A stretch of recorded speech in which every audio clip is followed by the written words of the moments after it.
Hello दोस्तों, नमस्कार। मैं हूं अभिषेक और एक बार फिर से स्वागत करता हूं आप सभी का अपने इस चैनल पे। तो दोस्तों, आज हम जो पढ़ने वाले हैं वह है हमारा सोम। सोम मतलब क्या? Strength of material. और इसमें हम सब पढ़ने वाले हैं किसके बारे में? स्ट्रेन मतलब विकृति। तो इसको देख लेते हैं विकृति होती क्या है, फिर इसके आगे बात करेंगे। ठीक है। सबसे पहले विकृति के बारे में जो आती है इसको हम स्मॉल ई से डिनोट करते हैं। और विकृति जो इज इक्वल टू होती है वह होती है माप में परिवर्तन। ठीक है ना? माप में परिवर्तन अपॉन वास्तविक माप। ठीक है ना? वास्तविक माप।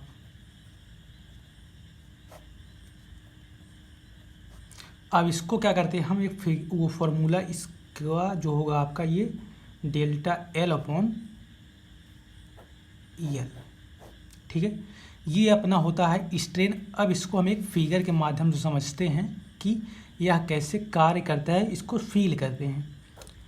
तो मेरे पास ये कोई बॉडी थी जिसका एक सिरा क्या है? फिक्स है।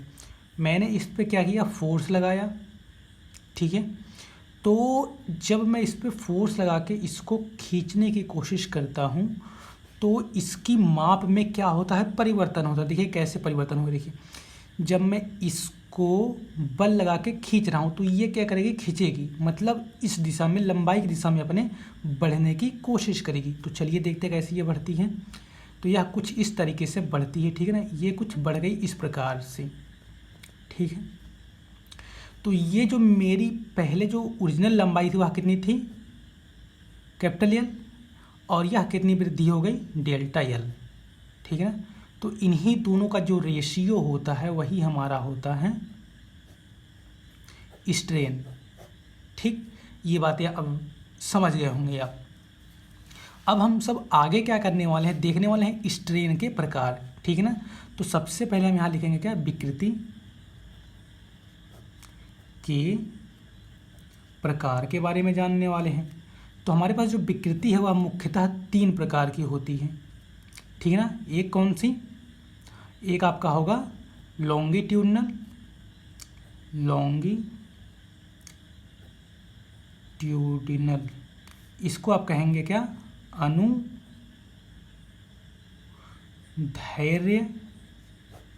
विकृति। अनुदैर्ध्य विकृति। ठीक है ना? लॉन्गिट्यूडनल स्ट्रेन कहते हैं इसको। ठीक है। और आपका जो एक है दूसरा आपका है एक आयतन विकृति। आयतन विकृति। और जो आपका तीसरा है वह आपका है कर्तन विकृति। कर्तन विकृति। ठीक है। तो ये हमें इन्हीं के बारे में पढ़ना है, तीनों के बारे में। ठीक है। अब लॉन्गिट्यूडनल के बाद एक स्ट्रेन और आती है जिसे आप कहते हैं क्या? Lateral strain. तो लेटरल मैं लिख देता हूँ, ये भी है, आप इसको भी समझ लीजिए क्या होगा? लेटरल। ठीक है, लेटरल। ठीक है ना? स्ट्रेन। स्ट्रेन। ठीक है ना? इसको आप हिंदी में कहेंगे पार्श्व विकृति। तो अब इनको हम सब समझ, देखिए ये जो आपका एक ये लॉन्गिट्यूडनल स्ट्रेन और ये पार्श्व विकृति लेटरल स्ट्रेन। ठीक है ना? इनके बारे में आपस में संबंध जिसको बताया था पॉइजन, एक वैज्ञानिक थे, उन्होंने बताया था कि यह दोनों एक दूसरे पे कैसे निर्भर करते हैं। समझिए, देखिए ये मेरे पास कोई पिंड थी। ठीक है ना? ये जो आपकी दिख रही है यहाँ पे, ये कोई पिंड थी। ठीक है ना? मैंने इसे क्या किया? F4 से खींचा। ठीक, तो इसकी लंबाई में बढ़ोतरी हुई, लेकिन इसकी जो चौड़ाई थी, जो मोटाई थी, जो डाया थी, उसमें कमी हो गई है। तो इन्हीं दोनों के जो संबंध हैं आपस में, उसके बारे में हमें बताया था किसने? पॉइजन ने। ठीक है ना? किसने? पॉइजन। ठीक है ना? पॉइजन ने बताया था। ठीक है। तो पॉइजन ने हमें यही बताया था कि जो हमारा ये लॉन्गिट्यूडनल स्ट्रेन है वह लेटरल स्ट्रेन के समानुपाती है। ठीक है, अब इसको एक फिगर से समझते हैं, जो पॉइजन ने बताया था उसको समझ लेते हैं क्या होता है। देखिए यहाँ पे पॉइजन ने अपने फॉर्मूले लिखा था म्यू, पॉइजन इनका निर्देशांक है म्यू, ठीक है ना। इसको हम जो डिनोट करते हैं वह है म्यू, और म्यू जो बराबर होता है वह आपका होता है क्या, lateral strain upon longitudinal strain, ठीक है ना। यहाँ पे सिंबल हमारा लगता है क्या, माइनस का, ठीक है। तो अब ये देखिए कैसे वास्तव में कार्य करता है, इसको समझ लेते हैं कि म्यू जो है वह कैसे किसी बॉडी से संबंधित है। देखिए ये मेरे पास कोई पिंड थी, इसको मैं थोड़ी बड़ी तरीके से समझाऊंगा, बड़ा बना के, ठीक है। देखिए क्या होता है कि ये मेरी कोई एक फिक्स सिरा था और इसमें मैंने क्या, एक कोई बॉडी फिक्स कर रखी थी, ठीक है ना। और मैंने इस बॉडी पे क्या किया, फोर्स लगा के आगे की तरफ बढ़ाया, ठीक है। मैंने फोर्स लगा के इसको क्या किया, खींचा, ठीक है ना। किस फोर्स से, एफ फोर्स से। तो इसकी लंबाई में क्या हो गई, बढ़ोतरी हुई। कितनी, अभी समझ लेते हैं कितनी बढ़ोतरी हुई है, ठीक है ना। पहले मेरे पास जो लंबाई थी ओरिजिनल थी क्या, वह थी आपकी एल, ठीक है। और जो ओरिजिनल डाया था उसको मैं कह देता हूँ कैपिटल डी, ठीक है ना। अब जो डाया बची हैं वह स्मॉल डी, और इसमें जो लेंथ में जो वृद्धि हुई थी वह कितनी हुई थी, डेल्टा एल, ठीक है। तो पॉइजन जी ने बताया कि जब हम किसी पिंड को फोर्स लगा के खींचते हैं, ठीक है ना, तो उसके जो लॉन्गिट्यूड मतलब कि जो लंबाई की दिशा में जो परिवर्तन हो रहा है और उसकी पार्श्व में मतलब साइड में जो विकृति आ रही है, ठीक है ना, यह दोनों एक दूसरे से संबंधित हैं। इसी संबंध को पॉइजन ने बताया था, ठीक है। यदि अब देखिए पॉइजन, इनके कहने का मतलब क्या था कि जब मैंने किसी पिंड को, बॉडी को फोर्स लगा के खींचा, ठीक है, तो इसकी लेंथ में तो बढ़ोतरी हो रही है, लेकिन इसकी जो चौड़ाई है, जो मोटाई है, जिसको आप डाया भी कह रहे हैं, इसमें कमी आ रही है, ठीक है। तो इसी संबंध को बताया था पॉइजन से, ठीक है ना। तो यह पॉइजन के बारे में और इन दोनों विकृतियों के बारे में समझ चुके हैं, ठीक है। तो यदि एक बार समझ लीजिए, जो स्ट्रेन हमारी यहाँ पे मैं बता देता हूँ आपको, जो लॉन्गिट्यूडनल स्ट्रेन होता है, ये होता है हमारा, इसको मैं क्या नोट कर सकता हूँ कि E is equal to E L, ठीक है ना। इसको मैं लिख देता हूँ लॉन्गी, ठीक है ना, ऐसे लिख देता हूँ, ठीक। तो ये जो हमारा होगा delta L upon original L, ठीक है ना। और जो इसका फॉर्मूला होगा साइड वाले का, इसका होगा ई लेटरल, ठीक है ना। इसका जो फॉर्मूला होगा वो होगा delta D upon original D, ठीक है ना। मतलब इसको कैपिटल डी से भी हम नोट कर सकते हैं। तो ये हमारा इन दोनों का फॉर्मूला हो जाता है। अब हम आगे समझने वाले हैं आयतन विकृति और कर्तन विकृति, ठीक है। देखिए आगे हम सब कैसे समझते हैं आपके, सबसे पहले हम सब एक बार कर्तन विकृति समझ लेते हैं, फिर हम आयतन विकृति समझेंगे, ठीक है। देखिए कर्तन विकृति क्या होती है, ये मेरे पास क्या है, कोई पिंड है, ठीक है ना।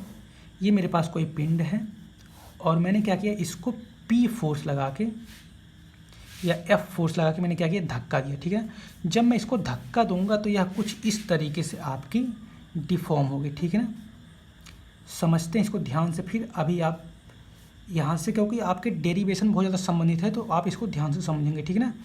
देखिए ये मेरे पास जो पिंड थी A B और ये C थी और ये D थी, ठीक। अब जब मैंने इस पर फोर्स लगाया तो ये सीधा यहाँ पे आ गया, तो ये D डैश में इसको मान लेता हूँ और इसको C डैश, ठीक है। देखिए इनके बीच में जो ये एंगल बनता है ना फाई, यही हमारा बताता है क्या, कर्तन विकृति को, ठीक है। तो यदि मैं ट्रायंगल A D और D dash, triangle A D और D डैश, इसको मैं इस ट्रायंगल के बराबर मान लेता हूँ क्या, B C dash, B C dash, ठीक है ना। इसको मैं मान लेता हूँ फाई, ठीक है। अब देखिए क्या होता है, यदि मैं इस ट्रायंगल में और इस ट्रायंगल में दोनों को अलग अलग करके एक एक बार से लगाता हूँ टेन फाई, ठीक है ना, ten phi is equal to, ठीक है। तो ये मेरे पास हो जाएगा क्या, कोण के सामने की भुजा लंब, ठीक है ना। तो लंब मेरे पास क्या क्या है, डी डी डैश, ठीक है ना। तो D D dash upon base A D, ठीक है ना। वही एकदम यहाँ पर भी हो जाएगा क्या, इस कोण के सामने की भुजा लंब, तो लंब क्या क्या है, सी सी डैश अपॉन बेस क्या है, सी बी या बी सी, ठीक है। ये हो गया यहाँ से। यदि ये जो एंगल है या बहुत कम बनता है, बहुत छोटा बनता है, तो यहाँ से फाई इज इक्वल टू हो जाता है क्या, आपका D D dash upon A D, और यह बराबर है किसके, C C dash upon B C, ठीक है ना। तो ये यहाँ से मेरा क्या हो जाएगा, कर्तन विकृति या कर्तन स्ट्रेन या शियर स्ट्रेन का फॉर्मूला डिराइव हो जाता है, ठीक है। तो मैंने यह क्या पढ़ लिया आपके सामने, ये कर्तन विकृति, कर्तन विकृति, इसको आप कहते हैं शियर स्ट्रेन, ठीक है। ये आपको तीसरा समझ में आ चुका होगा, ठीक है। अब हम सब जो देखते हैं वो हमारा चौथा क्या आता है आपका, आयतन विकृति, आयतन विकृति, ठीक है ना। आयतन विकृति क्या होती है इसको समझते हैं। देखिए इसका जो फॉर्मूला होता है E V is equal to, ठीक है ना, change in volume upon original volume, ठीक है ना। मतलब कि आयतन में परिवर्तन बटे वास्तविक आयतन, यह हमारा होता है क्या, आयतन विकृति, ठीक है।